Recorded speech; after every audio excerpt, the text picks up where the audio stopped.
Nagar Kurnool parliament స్థానానికి independent అభ్యర్థిగా nomination వేశారు శిరీష అలియాస్ బరలక్క. మొన్న జరిగిన తెలంగాణ అసెంబ్లీ ఎన్నికల్లో కొల్లాపూర్లో ఇండిపెండెంట్ అభ్యర్థిగా పోటీ చేసి మంచి ఫాలోయింగ్ ను సంపాదించుకున్నారు. ఆ సమయంలో ఆమెకు 5,658 ఓట్లు వచ్చాయి. అప్పటి నుంచి లోక్సభకు సైతం పోటీ చేస్తానని పలు సందర్భాల్లో ప్రకటించగా ఇప్పుడు ఏకంగా నామినేషన్ వేసి అందరినీ కూడా ఆశ్చర్యానికి గురిచేశారు.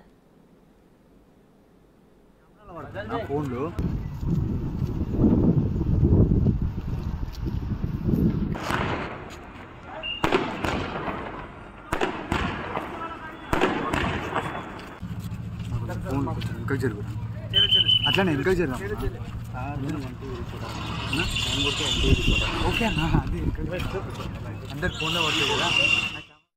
నాగర్ కర్నూల్ పార్లమెంటు స్థానానికి ఇండిపెండెంట్ అభ్యర్థిగా నామినేషన్ వేశారు శిరీష అలియాస్ బరలక్క. మొన్న జరిగిన తెలంగాణ అసెంబ్లీ ఎన్నికల్లో కొల్లాపూర్లో ఇండిపెండెంట్ అభ్యర్థిగా పోటీ చేసి మంచి ఫాలోయింగ్ ను సంపాదించుకున్నారు. ఆ సమయంలో ఆమెకు 5,658 ఓట్లు వచ్చాయి. అప్పటి నుంచి లోక్సభకు సైతం పోటీ చేస్తానని పలు సందర్భాల్లో ప్రకటించగా ఇప్పుడు ఏకంగా నామినేషన్ వేసి అందరినీ కూడా ఆశ్చర్యానికి గురిచేశారు.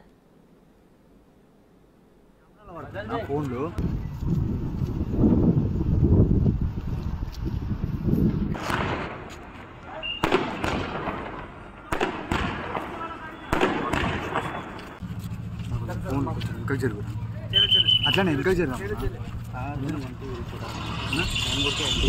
ఓకే అందరు ఫోన్లో పడుతుంది కదా.